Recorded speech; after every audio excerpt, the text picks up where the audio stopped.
Hello, ಇದು ಭಾನುವಾರದ vlog. ನಾನಿಲ್ಲಿ ಊರಲ್ಲಿದ್ನಲ್ಲ, ಸೊ ಬೆಳಿಗ್ಗೆ ಎದ್ದಿದ್ದು ಲೇಟ್ ಆಯಿತು. ನೆನ್ನೆ ನೈಟ್ ಬಂದಿದ್ದು ಲೇಟು. ಹಾಗೆ ಇಲ್ಲಿ ಯಾರೂ ಕೇಳಲ್ಲ, ನಾವು ಎಷ್ಟೊತ್ತಿಗೆ ಬೇಕಾದರೂ ಎದ್ದೊಳ್ಬೋದಲ್ಲ ಊರಲ್ಲಿ. ಅಪ್ಪ ಅಮ್ಮ ಮನೇಲಂದರೆ ಹಾಗೆಲ್ಲ ಹೆಣ್ಮಕ್ಳಿಗೆ ಸ್ವಲ್ಪ ಫ್ರೀಡಮ್ ಜಾಸ್ತಿ. ಸೊ ನಾನಿಲ್ಲಿ ಎದ್ದಿದ್ದು ಆಲ್ಮೋಸ್ಟ್ 9 ಆಗಿತ್ತು. ಎದ್ದು ನೀರು ಕುಡಿದೆ. ಹಾಗೆ ತಮ್ಮ ಹಾಲು ತೊಗೊಂಡು ಬಂದ, ಹಾಲು ಕಾಯಕ್ಕೆ ಕೂಡ ಇಟ್ಕೊಂಡೆ, ಟೀ ಮಾಡ್ಕೊಳ್ಳೋಣ ಅಂತ. ಬಟ್ ನನ್ನ ತಮ್ಮ ಇದ್ದವನು ಅಕ್ಕ ಎಳ್ನೀರು ಕುಡಿ ಅಂತ ಹೇಳಿಬಿಟ್ಟು ಎಳ್ನೀರು ಕಟ್ ಮಾಡಿಕೊಟ್ಟ. ಸರಿ ಅಂತ ಎಳ್ನೀರು ಕುಡಿದು ಅಪ್ಪಂಗೆ ತಿಂಡಿ ತೊಗೊಂಡೋಗಿ ಕೊಡಬೇಕಿತ್ತು. ಅಪ್ಪ ಊರಲ್ಲಿ ದೇವಸ್ಥಾನ ಕಟ್ಟಿಸ್ತಿದ್ದಾರೆ.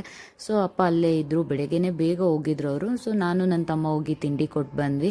ಹಾಗೆ ಆಂಟಿ ನಾವು ಇವತ್ತಿನ ಬ್ಯಾಂಗ್ಳೂರ್ಗೆ ವಾಪಸ್ ಹೋಗ್ತೀವಲ್ಲ, ಸೊ ಅದಕ್ಕೋಸ್ಕರ ಒಬ್ಬಟ್ಟಿಂದು ಅಡುಗೆ ಮಾಡಿದರು. ಸೊ ಅದಕ್ಕೆ ನನ್ನ ತಮ್ಮ ಮತ್ತು ಚಿನ್ನಿ ಇಬ್ಬರು ಸೇರಿಕೊಂಡು ಹೆಲ್ಪ್ ಮಾಡಿದ್ರು. ನಾವು ಊಟ ಮುಗಿಸ್ಕೊಂಡು ವಾಪಸ್ ಬ್ಯಾಂಗ್ಳೂರಿಗೆ ಬಂದ್ವಿ. ಈ ಬ್ಲಾಗ್ ಇಷ್ಟ ಆಗಿದ್ರೆ ಲೈಕ್ ಮಾಡಿ. Thank you. See you in the next